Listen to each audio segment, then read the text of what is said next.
Hey, what's going on? It's at the letters for Wednesday, August 2nd, 2023. Arden Zwelling here with Ben Nicholson Smith. Our producers are Christian, Ryan, and Nick Andrade. Ben, MLB's trade deadline is behind us. Always an extremely busy week for people such as you and I. In the cold light of day here on the morning of Wednesday, August 2nd, how are you feeling about what the Blue Jays were able to accomplish at this deadline? Well, I think they had 2/3 of a really good deadline, which is more than you can say for some teams. Hicks helps. I'm putting this really concisely now, and we can obviously dive in. But I think, Hicks helps. He's probably the best reliever available. Jong helps, especially in the context of Bichette and the uncertainty there.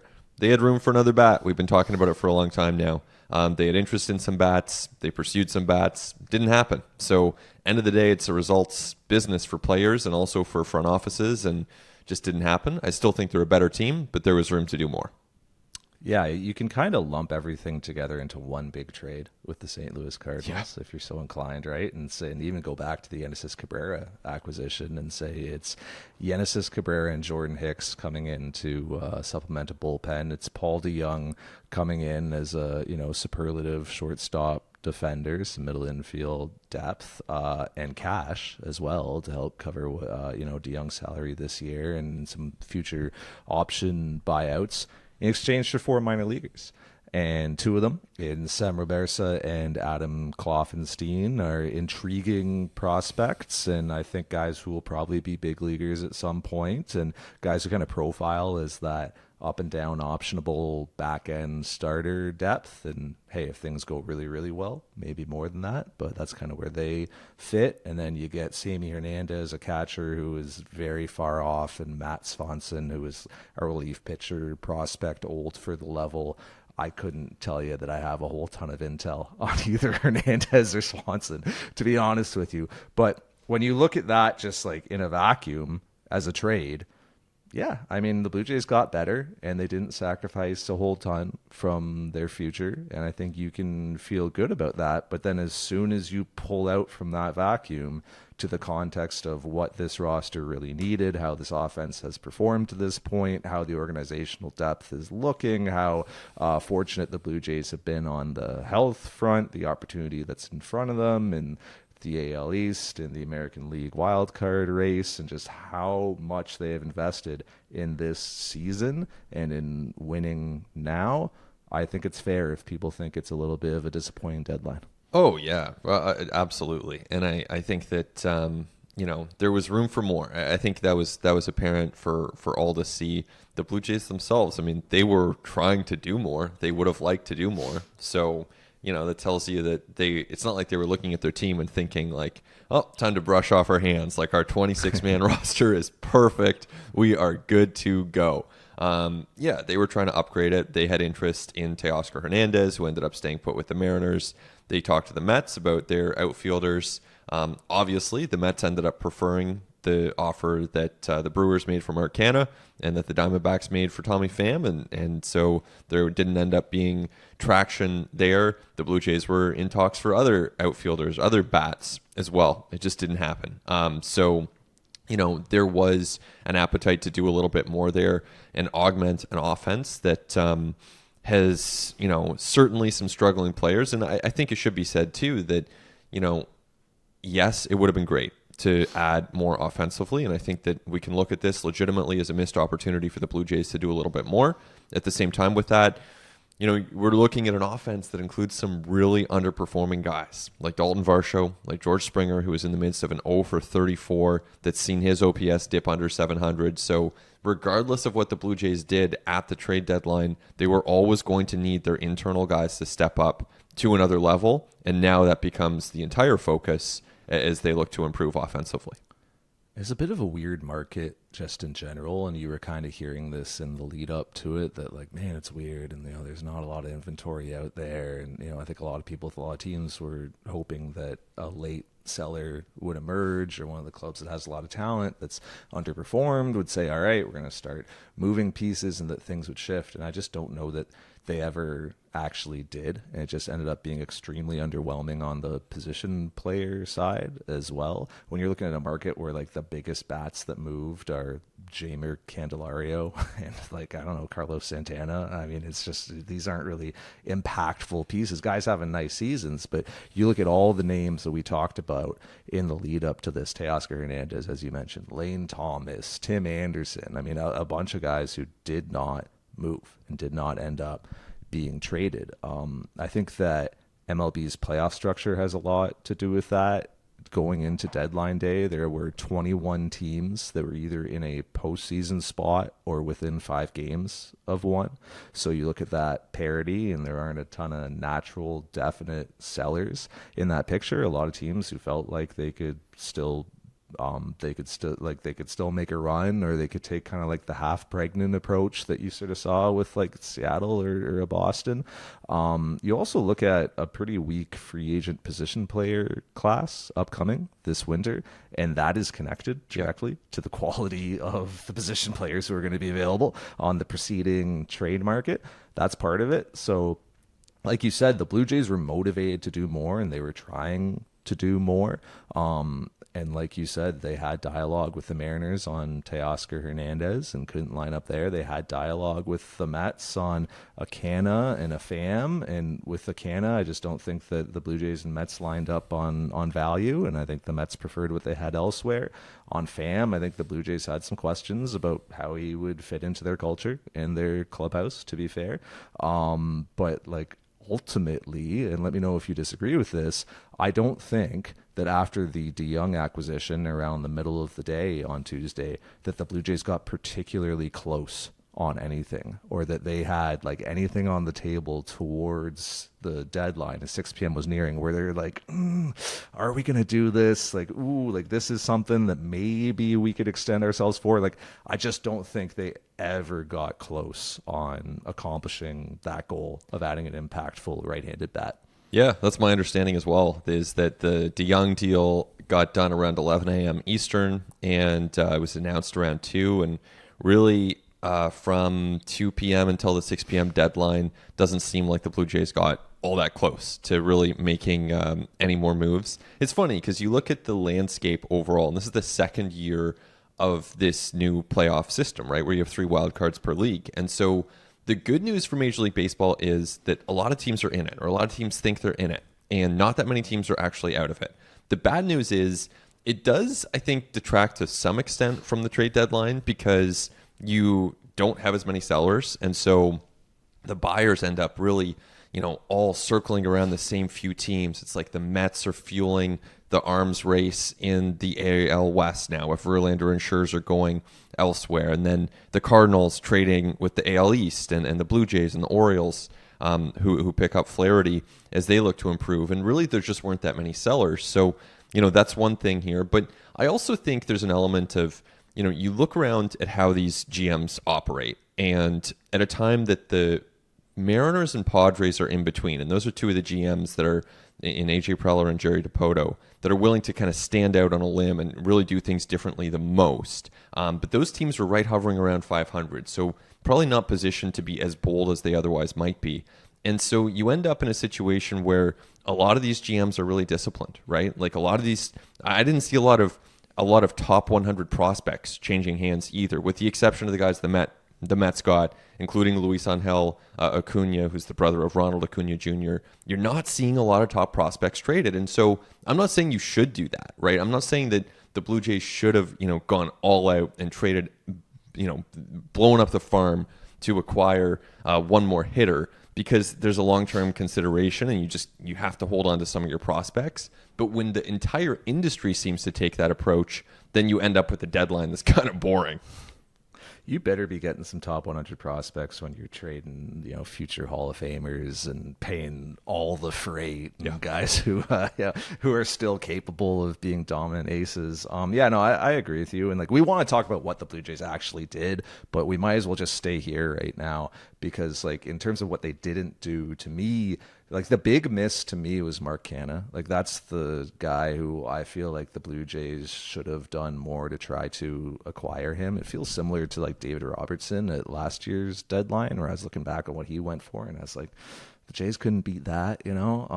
Canha went for like the type of sort of AA back end starter prospect type that the Jays used in the Hicks deal, and maybe they got to a point where they felt that they didn't want to subtract anymore from what is honestly like a need for this organization, is just that optionable, capable number 5, number 6 starter who you can call up when like Alek Manoah needs a month in the minors. They didn't have that this year, and they're going to need that going forward. I don't know how sustainable it is that you're only going to be using 6, 7, 8 starters in a season going forward. You have to expect that you're going to get back to the norm of needing 10, 11, 12 or more starters. So maybe they didn't feel like subtracting like a Chad Dallas or a Jimmy Robbins or whoever like the equivalent would have been.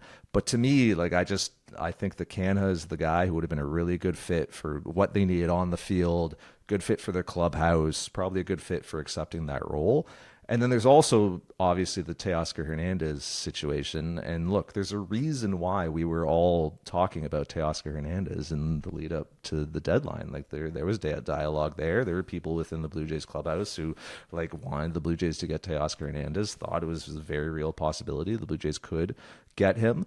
I think that when push came to shove there, like the Mariners just wanted a return that was like, I don't know, excessive isn't the right word, but was just well beyond where the Blue Jays would have been comfortable going. Because you look at like optically as the Mariners, if you are trading this guy back to the team that you you acquired him from the Blue Jays for a prospect who will see what becomes of him, but a very good leverage reliever as well. And if you are trading him back to that team in exchange for an underwhelming return, it's a really bad look. So I just think that the ask from the Mariners was just well beyond what the Blue Jays would have considered reasonable and what they would have done. Yeah, exactly. That's the read at this point, and you can understand that from the Mariners' standpoint too. Especially, they're above 500. They're in the mix at least, and that's the product of this 3 wildcard system. The Mariners do have some sort of shot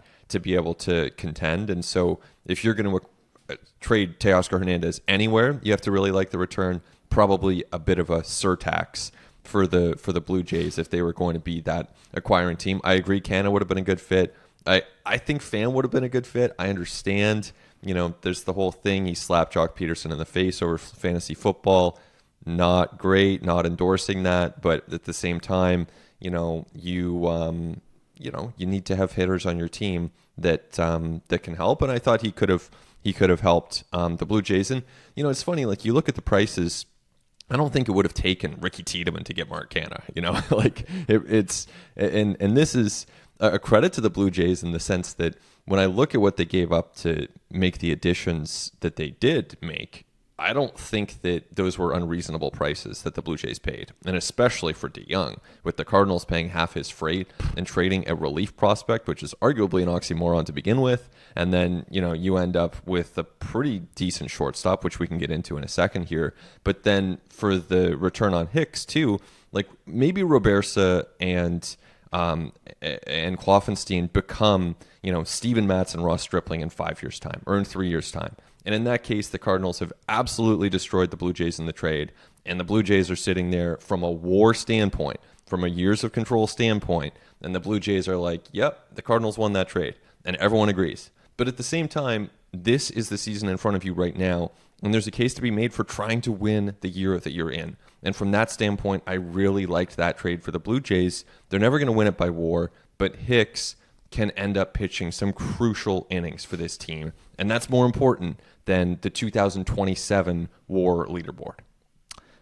In that trade, like it'll be interesting to see how that looks based on whether Jordan Hicks is a Toronto Blue Jay in 24 and beyond, whether they can extend him. And I think it will also be interesting to look back on that trade depending on if the Blue Jays have this like need for a back end starter again next year, which I would expect them to, because I would expect 30 teams to, and whether or not they're able to fill it internally. And if they aren't, and Sam Robersa is like, is up and, throwing to a 4.2 ERA and 5 and diving, that is going to look a certain way. The other thing with what they didn't do or what they may not do is, like, we heard directly from Ross Atkins that they do not love the options on the DFA market right now. So we're talking about guys like Nelson Cruz, who I know you've talked about. They've had interest in him in the past, but Trey Mancini is out there right now. Colton Wong. I think the Blue Jays have been pretty clear that they prefer their internal options to guys like that. And the DFA players are individuals who the Blue Jays had dialogue about like weeks ago when they anticipated that they were going to be DFA'd. Like, they could have made a trade for them if they felt really strongly about them, but Blue Jays prefer what they have internally. And it's been an interesting couple weeks of Buffalo Bison's games, seeing Spencer Horwitz getting a start at second base and Addison Bargers. Wow. And yeah, you know, I didn't see that. Interesting. Addison Barger playing right field. Schneider is playing first. It's pretty likely we're going to see some of these guys at the big league level. We've already seen Horwitz, and we've already seen how, like, the sort of the disciplined advanced feel for the strike zone and the contact-oriented bat plays. Barger, like, as toolsy as they come. Obviously some questions about how the swing transfers as you continue to face better and better opposition, and questions about his elbow, which he missed time with already and could need a procedure on this off season. But you want big exit velos, you want a huge arm from the left side, that's your guy. And then Davis Schneider is like the success story of the system this year. 28th round pick, and he leads the organization in home runs. Like, I'm including big leaguers. He leads the entire organization in home runs. Strikes out a lot, but that really hasn't stopped him from running a high OBP anywhere that he goes. And he's not on the 40 right now, so it would take a move to get him onto it. But his day has to be coming, you think, considering he's still in the organization beyond the trade deadline right now. And I think the Blue Jays would even be comfortable calling him up without like regular playing time for him. I think they would be fine with calling him up to be on the bench and be in somewhat of a part-time role. Yeah, for sure. He's having a great season. To be fair, it doesn't take a lot to lead this organization in home runs. So the way things have gone, we can get into that. It's pretty barren there on the home run front for these Toronto Blue Jays.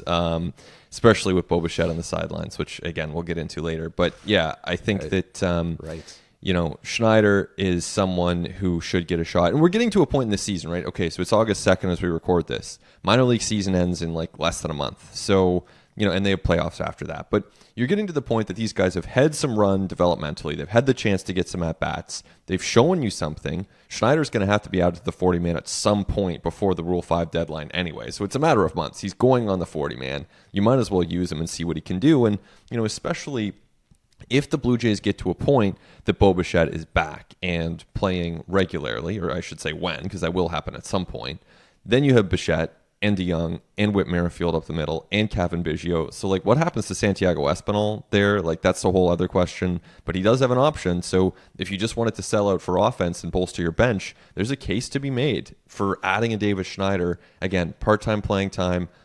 Yeah, that's not ideal from a developmental standpoint, but there are a lot of pluses to be had for just being around the major league team. And that's how the Blue Jays first introduced Alejandro Kirk to the majors back in 2020. There are real advantages to just being around the major league team, learning in that environment, and maybe you're only hitting 5 times a week or 7 times a week, like total at-bats, but maybe you're getting a big hit here and there, and continuing your development while also helping the major league team. Yeah, you mentioned the Bichette injury, which somehow hasn't even come up to this point yet. But Yeah. I'm curious for your thoughts on just how that variable, like that wrench that was thrown into this deadline at the 11th hour, impacted the Blue Jays strategy or impacted what they were or were not able to do.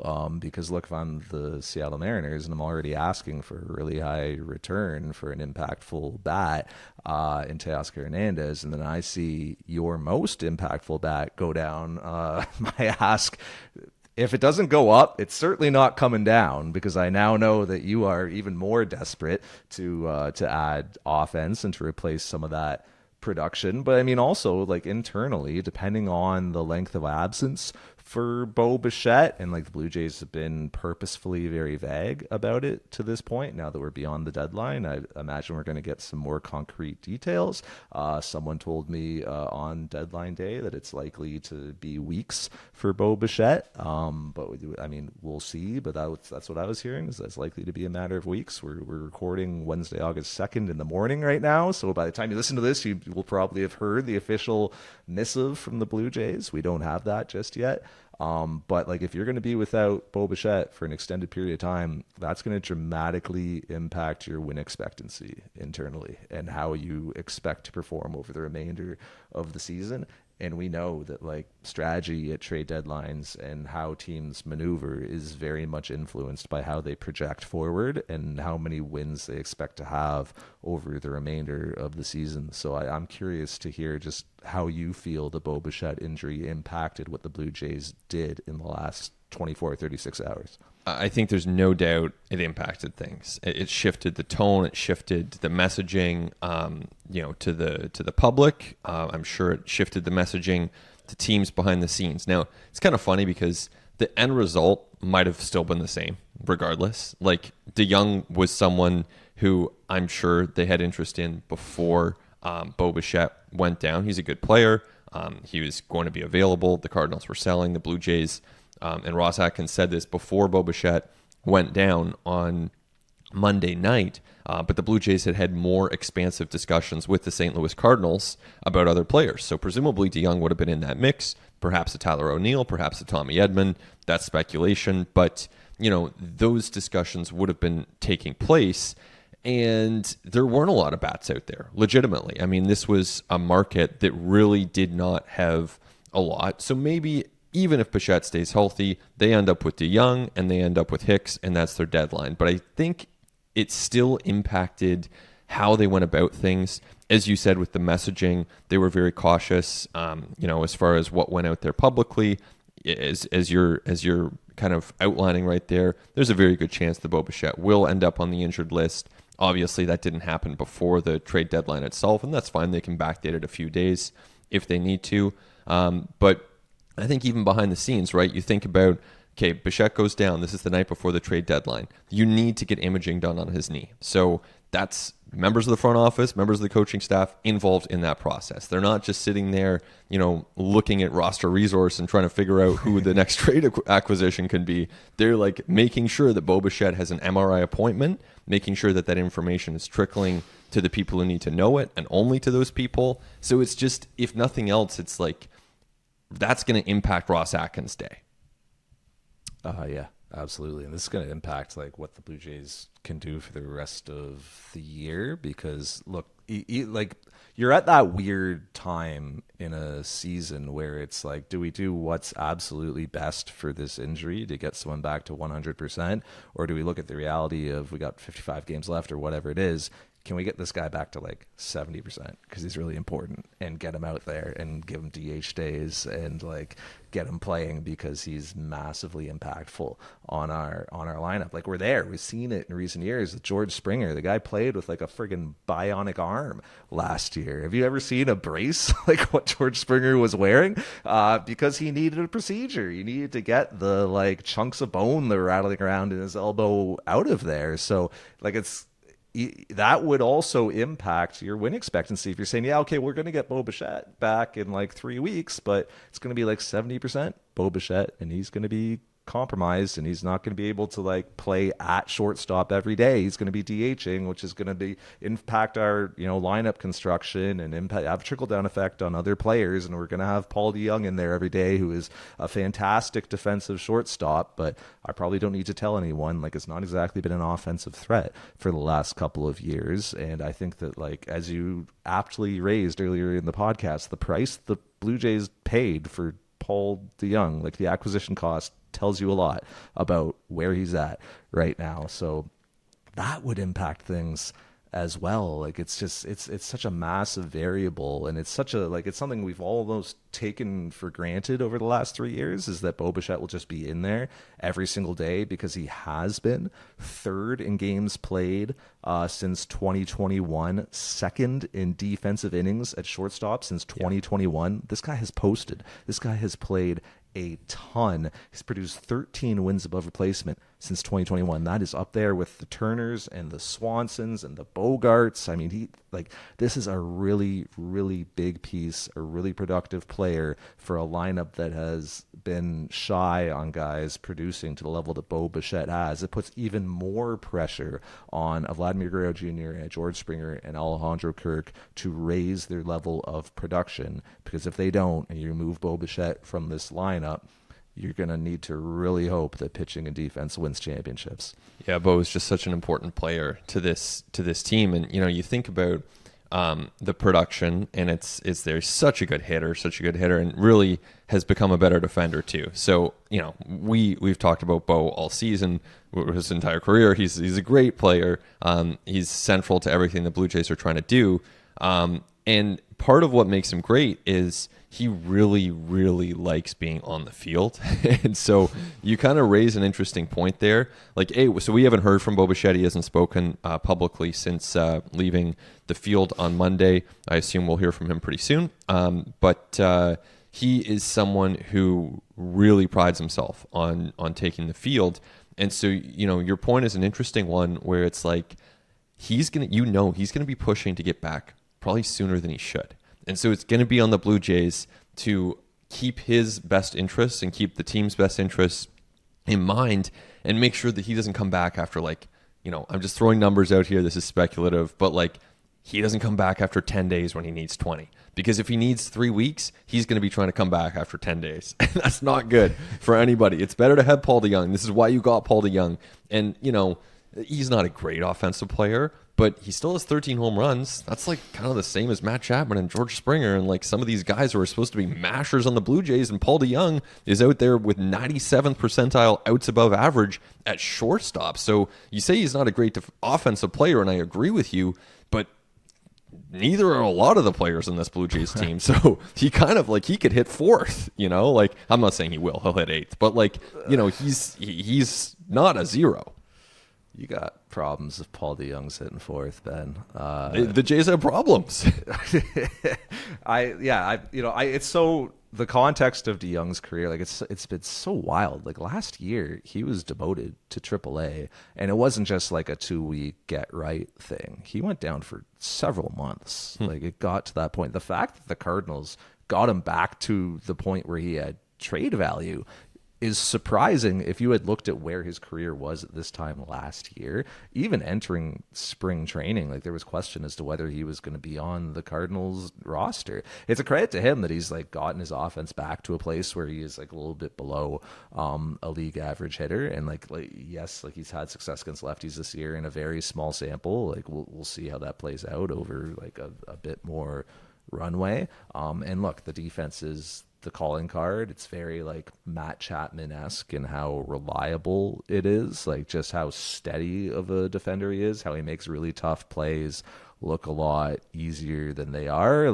Those outs above average ranks don't lie. It's not just this year that DeJong has been among the top 10% of defenders in the league. You can go back several seasons. This guy's been very steady, very dependable. Good range at short, not the strongest arm, but just a very sound defender. And the Blue Jays have had very good defense this season, so they're almost kind of doubling down on the run prevention side of things with this. But look, if you're the Blue Jays, you feel a lot better in a world where Paul DeJong is your upgrade on Santiago Espinal rather than your replacement for whatever period of time for Bo Bichette. Yeah, right. Exactly. And Espinal has been playing short the last couple days. We know that his defensive metrics are quite poor by the objective metrics, such as outs above average, Fangraphs defensive metrics, Baseball Reference defensive metrics, all have Espinal as a below average second baseman this year, which obviously is an easier defensive position with the shorter throw. So, yeah, to my eye, Espinal has had a rough year defensively as well. So you want to find ways to just improve your floor, raise the floor. That's what DeJong does. And there's no replacing Bo Bichette, but DeJong is someone who can help this team for as long as Bichette is sidelined, and then even afterwards in a different role.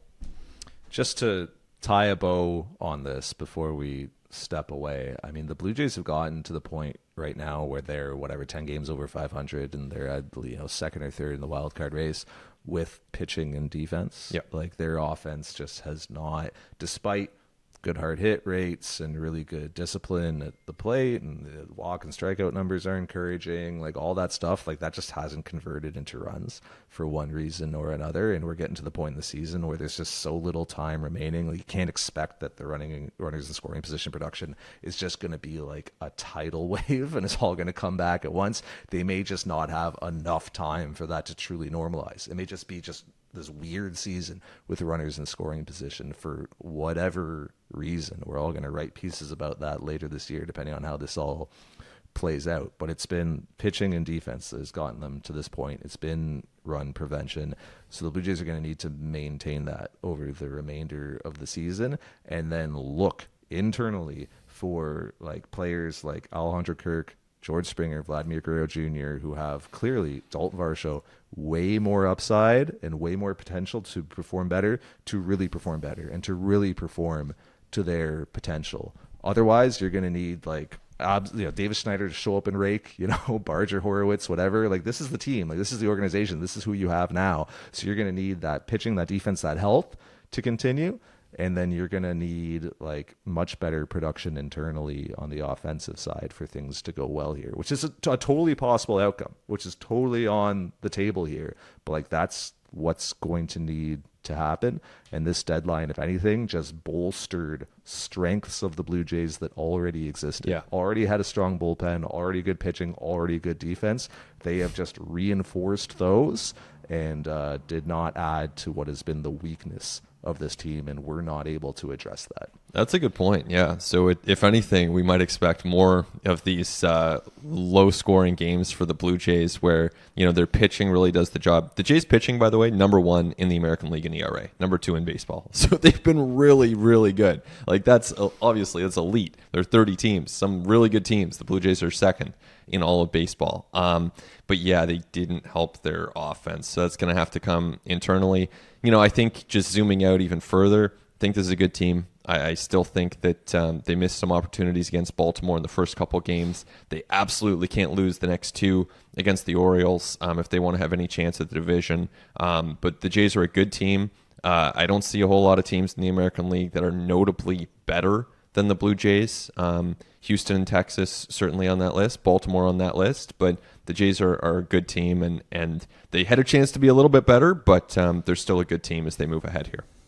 Yeah, my favorite stat when it comes to relievers is strikeout minus walk rate, and the Blue Jays going into the deadline had the best bullpen in strikeout minus walk rate in baseball, so absolutely elite. And then they added Jordan Hicks. It's kind of wild. So we should talk about Hicks and what he's going to bring, and we should also just talk about what's going to happen next and cast it forward for the Blue Jays when we continue on At The Letters. It continues on At The Letters, Arden Swelling and Ben Nicholson Smith. And Ben, this is a question that has been rattling around in my mind ever since the deadline passed last night. Who among the American League East teams had the best trade deadline? Oh, man. Let's start with who didn't. Not the Yankees. I'll just leave that there. Not the Yankees. Not the Red Sox. Not the Orioles. It's the Rays or the Jays. And isn't that interesting? It is. Because the Jays didn't have a great deadline. They had an adequate deadline. It wasn't great. I'll say the Rays and Jays are tied, and they're both in like that C plus B minus range. Like no one in the AL East had an A plus deadline. I'll say that. But I think if we just look at the vacuum of the American League East, like I honestly think the Blue Jays had the best deadline of the 5 AL East teams, that's reasonable. Really, it depends what Aaron Savali becomes, because I would not be the first time that they went out and got a veteran starter who's been so, and then we're like, oh hey, do this and that, and all of a sudden you're an ace, right? Yeah. So that is very much in the realm of possibilities. You're talking about the Rays, and if that happens, the Rays had the best deadline in the AL East. But when I just look at it on paper, like people know how much I like Keenan Middleton. He goes to the Yankees. I think that's a great addition. I think the Yankees need to do a lot more. The Orioles get Flaherty, and Jack Flaherty's a really good pitcher. The Orioles needed pitching, but this is a deadline when a lot of really good pitchers moved, and the Orioles needed more than just one really good pitcher. They needed to do more in terms of starting pitching, and there was inventory out there, and they didn't. So to me, that's not the best deadline. Yeah. In the division, the Red Sox are just not even in this conversation right now. They come down to the Blue Jays, who had a closer go on the IL and a star shortstop who very likely to go on the IL, and replaced those two in very meaningful ways with DeYoung defensively. Certainly, you're never going to replace Bichette's production, but at least they got somebody who can play there every day and make the outs that need to be made, which wasn't really, you didn't have that internally prior to the deadline without Bichette. And then with Romano, I mean, you add Hicks, who throws as hard as anybody, has pitched and leverage, has been a closer, and the Blue Jays are optimistic that Romano's stint on the IL is going to be a minimal stint, or at least not too far beyond the 15 days. And then he comes back, and all of a sudden, Jordan Hicks is a pretty incredible eighth inning arm. And by the way, Genesis Cabrera has looked really good for the Blue Jays as well. We'll see if that continues, but another good addition to a bullpen, which now is looking at maybe not having room for a Jay Jackson, who has been absolutely tremendous. And there is no longer Mitch White kind of eating up a spot in that bullpen, and you're unable to use him because you can't really trust him in any kind of situation. I just think that when you look at just the context of the American League East, the Blue Jays had the best deadline in this division. Yeah, I think that's reasonable. And I would say, I don't think a lot of teams really had A-plus trade deadlines. I think that given where they are, probably the Mets had an A-plus trade deadline. This is not a team that's had an A-plus season. They've had a really, really bad season. But given where they are, I like what the Mets did, flexing their financial muscle to basically buy prospects and get rid of some older players.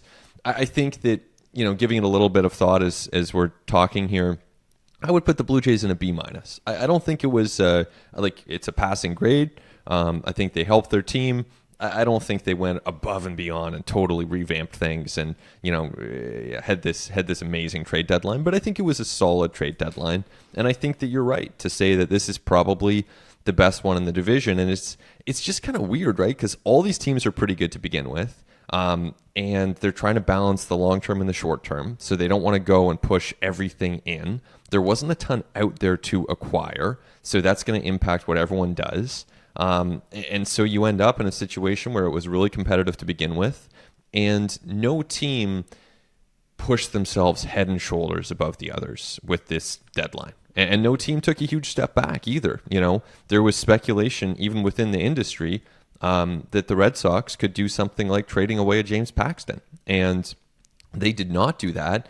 All of a sudden, you look at the standings now, the Red Sox are a game and a half behind the Blue Jays as we record this. So there is real pressure coming from Boston. That's a team that's playing really well. Tristan Casas is on a run. He's on this wild heater right now. And this is a good offensive team that actually has some pitching too. So watch out for the Red Sox. This weekend series that's coming up is sneaky huge. I mean, we've been focused on this Orioles series. That's a big one in and of itself. But the Red Sox series this weekend is actually really big for the Jays and Red Sox. Put it this way. I think there are 3 teams in the AL West that had better deadlines than any team in the AL East. Rangers, Astros, and Angels. Yeah, the Angels were interesting. I mean, they're going for it. They're man. going for it. You gotta go for it. I think that with Shohei Ohtani, yeah, it makes some sense to go for it. And by the way, it looks like the Mets are going to be out on Ohtani now, so that's an interesting twist. But yeah, I think the Angels, give them credit. They're trying to win baseball games. We're in the entertainment industry. I'm not gonna hate on a team that's trying to win. And here's where that gets interesting for the Blue Jays, is that, look, the Blue Jays have lost the first 2 games of this series against the Orioles. Who knows, maybe they salvage a series split. All kinds of things can happen over the remainder of the year. It's getting harder and harder to see them as legitimate contenders for an AL East title. Crazy things happen. We have to accept that there is obviously a chance. But it's looking like the Blue Jays are in a wild card race towards the end of the season right now. You'd love to have home field advantage and have that first wild card spot. We'll see. I think most realistically, the Blue Jays likely land somewhere in the second or third spot, or battling for one of those two positions. In the West, I mean, you got 3 teams that I think got a lot better, and only one of those teams can win that division, right? So say it's Texas. Now you are contending with Houston and the Angels, who are 4 games above 500, just added a bunch of depth and talent. Mike Trout's going to return at some point. They have the best player who's ever played this game on their roster. Like, you're now contending with 2 really tough teams from the West for playoff, for wild card position, and like, you're out of opportunities to directly impact Houston and to directly impact the Angels. Like, you don't play those teams anymore. Not to mention, the Rays are still kicking around. They hold the first wild card spot. They banked a ton of wins earlier this year. You mentioned the Boston Red Sox as a legitimate threat. The Yankees, I don't know when you ever feel comfortable writing off a team like that with as much talent on their roster as they have, certainly on the pitching side. It's looking unrealistic for them this year, but we'll see. Let me know when you're comfortable writing off the New York Yankees going into September. I am. All right? Yeah. Ben's ready? Yeah. I'm writing them off. They're done. We're still looking at a really competitive race. Yes. Coming down, right, for the Blue Jays in the wild card standings. So, like, while I think the Blue Jays had the best record the best deadline in the AL East, don't think they had the best deadline in the AL wild card race, and that's meaningful. Yeah, and credit the Astros and the Rangers for actually going for it. I mean, it's such a contrast to the Twins and the Guardians, who, it's like, what a uninspired division race that is by comparison. And I love seeing Verlander and Scherzer. Like, it was cool. They're in the Mets, they're reunited, but it never seemed, and this is obviously like big time speculation here, it just never seemed like those guys really liked each other that much. And I kind of love that now they're on these 2 separate teams. Like, I think that's like, you got these great aces, these Hall of Famers. I think it's actually better if they're going up against each other. The Astros and the Rangers separated by half a game in the standings. Like, that's a great race. That's the fun part of the deadline right there, is when you have those 2 teams just going back and forth and getting better with these future Hall of Famers. Sneakily, another reason why this deadline in general across MLB was kind of underwhelming as well is the divisional structure. I don't know if anybody needs me to go on and on about how I want to abolish divisions again, but the fact that you had so many teams close to, like, with realistic odds to get into the postseason, 21 teams either in postseason spot or within 5 games, that's partly due to the divisional structure. If you just took, I'll even give you can keep your dumb American League, National League, fine, but just order them 1 through 15. If you did that, I think you would have more sellers, because you wouldn't have teams that, still feel like they have a realistic shot at their division, even though they aren't contenders in the wild card race at all. I think you're right, but I think MLB likes having more teams in it and likes having fewer sellers, because it means that you look across baseball at attendance this year, the numbers have been great. And part of that, maybe is connected to the pitch clock. Part of that is also connected to these teams are in the race. And I think MLB loves having teams in the race. So if that means fewer sellers at the deadline, I think the league is totally fine with that. Yeah, no, it's more markets that are staying engaged right to the end, more tickets sold, more people watching. Yeah, it's good for business, certainly. We should talk about Jordan Hicks, because this is a actually really meaningful addition. Like, you want to talk about one of the probably the splashiest name that moved in the AL East, certainly. Yeah. We'll see how impactful it is, but this is a guy who throws 104. And it's a guy who has a slider with a near 60% whiff rate. A guy who's, when he's on, is as nasty as anyone in baseball. I had talked to a Blue Jays hitter who's faced him before, who shall remain nameless, and said that I never saw his fastball. He threw me fastballs on the plate, and my brain could not process it because it was so fast. So it is just such an uncomfortable plate appearance when you are facing this guy. You really gotta sell out when it's 104, when it's moving that fast, and then he flips up that sweeper and makes you look absolutely foolish. So the stuff is obviously phenomenal. The fit makes a lot of sense. A couple of ancillary factors that I think are really important here. Number one, This allows you to ease off of an Eric Swanson in leverage and a Jimmy Garcia and a Tim Meza. Entering the deadline, those three guys were among the league leaders in appearances. They were all on pace for like 75 appearances this year. Last season, only 10 relievers made over 70. And the Blue Jays had 3 this year who were on pace for 75 before you even get to the postseason. So the Blue Jays needed to ease off the workload there and have another option in leverage. And so I think that will be meaningful going forward, because I expect Jordan Hicks is going to pitch a lot. And that's kind of the other ancillary thing here is like Hicks is actually, for a guy who throws as hard as he does, he's relatively versatile and he has a lot of utility to a roster. He can go 2 innings. Like there's no hesitation there. He can go on back-to-back days. Ask somebody with the Blue Jays and said, yeah, no, we'll use him on back-to-backs. Like I think that Jordan Hicks is actually going to pitch a lot. When you think about relievers who acquired at the deadline, you're sometimes thinking like, oh yeah, maybe we'll get like 15 to 18 innings out of him the rest of the way. I think the Blue Jays could get like 25 innings out of Jordan Hicks the rest of the way, maybe even approaching 30, which would just be absolutely huge for a number of reasons. Yeah, and the bullpen is gassed for sure. I had some, scouts say like, hey, Swanson in particular, it's like, whoa, this guy needs a break, in the opinion of some neutral observers who are watching the Jays and other contenders. And so Hicks helps on that front. And even if he pitches, say for argument's sake, it's 22 innings. Well, 6 of those innings might be down the stretch when the Blue Jays are playing their highest leverage innings of the season. And they are trying to clinch, they're playing the Rays in September and they need to win in order to get home field for a wild card. Hicks is on the mound. Maybe he's setting up for Jordan Romano. Maybe he's closing it down.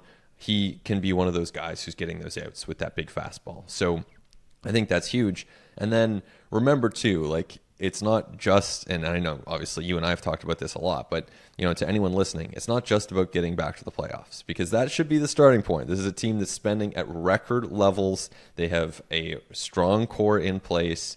This team is built, of course, to get to the playoffs, and that's not easy, but it's built to get to the playoffs, and it's also built to ideally win in the playoffs, and you need guys like Jordan Hicks who can help you do that. And to win 4 playoff rounds is not easy. They have some really good starting pitching that's fully capable of pitching this team deep into October, but you also need good relief pitching, and the more of that you have, the better. There is never enough of it. Jordan Hicks absolutely helps on that front. The other thing when you're acquiring a reliever at the deadline is it's very important to get someone who is pitching very well right now. Yep. And this is going to sound funny, and for people who saw his first outing with the Blue Jays on Tuesday, which did not go well. Totally admit that. That notwithstanding, Jordan Hicks, since basically since the calendar turned from April to May, has been absolutely elite and absolutely dominant. Made a little change on the rubber, moved to the first base side of the mound. That's clearly unlocked some things for him. He talked in more general terms about changing his mentality and his mindset when he comes in from the bullpen, like some of that sort of, reliever jiu-jitsu, some of that dark magic that none of us will ever understand, but is like a very real thing. If you talk to guys like Jordan Romano and Eric Swanson and Jordan Hicks about this stuff, that's really worked for him, and he's pitching really well right now. Like I said, that outing on Tuesday notwithstanding. So that's huge, because like this guy's impact is going to be concentrated into 25 innings. So like you need them to be 25 really, really good innings, especially considering like the price that you paid to acquire him, and 2 like decent pitching prospects who could have been, back end of the rotation, optionable starters for you as soon as next season. I think that's an important thing as well. And look, like there is real risk in this deal. Like the Cardinals have already won this trade. The Cardinals, like great job by them. They've acquired a couple of useful starting pitcher prospects for a guy who was 20 innings away from free agency, right? So they've already won. There's a chance this deal ends up blowing out for the Blue Jays. There's a ton of volatility. There's a ton of risk when it comes to acquiring a relief pitcher, especially one who has had command issues before and who throws as hard as Jordan Hicks does. Like there is absolutely risk here, and it could blow up. It could look bad. This could be a deadline move, which, by the way, like this is one of the more aggressive rentals, probably the biggest, splashiest rental acquisition that Ross Atkins has picked up as GM of the Blue Jays. It is a bigger deal than Joakim Soria. It's a bigger deal than Brad Hand. Brad Hand by far. Taijuan Walker is another one. I would say this is the highest cost, is the highest impact. But still, there's a ton of risk, and like it might blow up. And you know what? If it blows up, I still think it was a good deal because you're trying to win a World Series, and Jordan Hicks helps you in that front. So, you know what? I like it. I like it, but I want to acknowledge at the same time, this could look like a really bad deal. This could be a deal that the Cardinals end up winning by a big margin. But that's the risk you have to take on, because if you try to win every deal on a spreadsheet, you don't end up with the reliever who throws 103, and you want the reliever who throws 103. Yeah, you could look at the first 14 outings of the season for Jordan Hicks this year to see like the volatility at play here and the risk, and like how bad things can look for a reliever. Brad Hand's a great example. Is a guy who, like, the only time he has been completely unpitchable has been when he was a Toronto Blue Jay in that very brief window, and the Blue Jays ended up having to DFA him after trading him for him at the deadline, and then he just went back to being Brad Hand and being a totally reliable major league reliever. He was moved again at this deadline. So, but yeah, you look at that April for Hicks, it was like 14 appearances and like a 7.5 ERA. Like, opponents hit 300 against him. As you said, command of the strike zone is completely inconsistent. The strikeout minus walk was like 11%. The ground ball rate wasn't there. And Jordan Hicks is a guy who always generates a lot of ground balls. So that's a possible outcome here. Absolutely. If you're the Blue Jays, Ben, like, as you mentioned, you pay a high price. There's a lot of risk here. Jordan Hicks is, as we sit here right now, a rental. Do you try to maybe change that equation a little bit by extending Jordan Hicks and by trying to get him under contract for 24, 25 beyond? We know that Hicks had extension discussions with St. Louis Cardinals, didn't get to the finish line on those quite obviously, and he's very close to free agency and still just 26. So you'd think that there's going to be something pretty tasty for him out there on the market, just considering the stuff that he has and his age. But he's someone who, like, has the Cardinals flirted with using him as a starter in the past, and I don't know if that door is still open or not, but it's like relatively recent history that this is a guy who the Cardinals are thinking about as a starter. Do you wonder if the Blue Jays could extend him, try to go down that road, or try to just let him be like Jordan Hicks today, where it's like, hey, 2 innings at a time, throwing gas, high leverage, closer if you need him? How do you feel about the Blue Jays extending Jordan Hicks? I'd be open to it if I was the Blue Jays. I think there are prices where, that would make sense. I think the most realistic outcome is you just play it out and you see what happens, and he reaches free agency, which he's a couple months away from, and typically players want to test free agency when they're that close. So probably unlikely, but as far as an openness standpoint, there are prices where if you're the Jays, you would do it. And like, to me, if you can get Hicks for, I don't know, like, this wouldn't happen, but like, if you can get him for 21/3, well, yeah, obviously you're going to do that. He might, if he has a really strong finish, you might be looking at 85/5, right? Like, I'm just throwing numbers out there. I haven't looked at the comps. I'm just, speculating here. But like, if he's a 26-year-old closer who finishes really strong and is getting outs in the ALCS for the Blue Jays, like, the comps become Jansen and Aroldis Chapman, and that is 85/5. So, there's a big range here. I don't think you spend at the top of that range right now if you're the Jays to keep him off the market. And so I think that probably means he tests the market. Yeah, and I haven't done enough homework on it yet, just in terms of what kind of comps would be for him. And it's so tough with relievers too. Like, it's so fraught with risk, right? So it's going to be organizations that are comfortable taking on a lot of risk that sign those extensions or free agent contracts with guys. Look at Edwin Diaz. Do you want to talk about risk for a guy that you signed to a really big contract as a closer? I mean, yeah, things can go pear-shaped in a hurry with relievers. So, like, I'll be very interested to learn just how the Blue Jays feel about that, what they would be open to if there's a possibility there. Because, yeah, like, if it is a true rental, this is going to be a fascinating case study over the next 2 months of, like, how Jordan Hicks performs, what kind of outcome the Blue Jays get from this season, and then what Semra Bersa and Adam Kloffenstein end up being as big leaguers somewhere down the line. Yeah, and I think it's 98% chance that he reaches free agency at this point. 98, 99% chance. I do think, it's interesting, though, because you look at the Blue Jays as a team, and wow, are they ever going to look different next year? And we've been talking about this gradually as the season's gone on, but you go Hicks, Kiermaier, Merrifield, Belt, who am I missing? There's another position. Chapman, right? Like, there's a lot of turnover coming. So this team, they've invested a lot in this current team. They need those guys to perform, and before they hit free agency, because there's a whole lot of transition coming this offseason.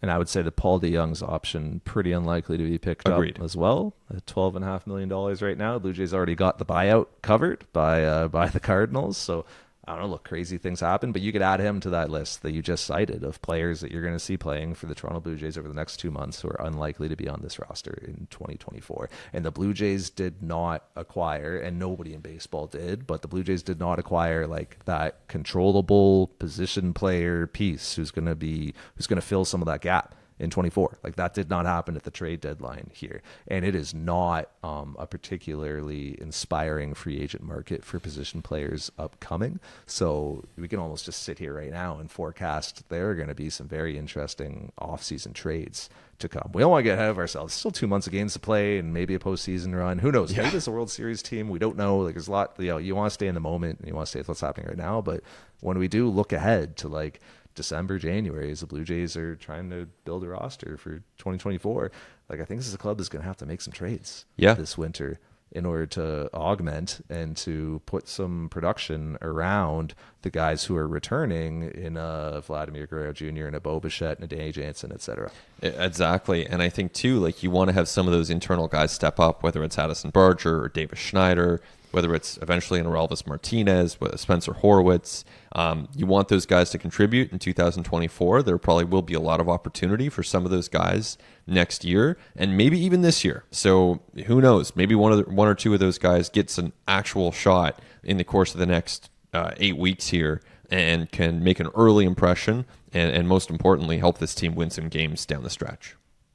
Yes, that is the short-term goal, is win some more games down the stretch. The Blue Jays are going to have to do that. We're going to be here to talk to you about it throughout, just not next week, because we're going to take a little break next week. No ATL next week, but we'll be back the week following to check in on where this team is as they hit like the true dog days of summer through mid-August, and then barrel forward to what should be a really interesting race in September in a very competitive American League wild card picture. But that's going to be it for this week. He's Ben Nicholson-Smith. My name's Arden Zwelling. Our producers are Nick Andrade and Christian Ryan. I want to thank you, as always, for listening. Talk to you next time on At The Letters.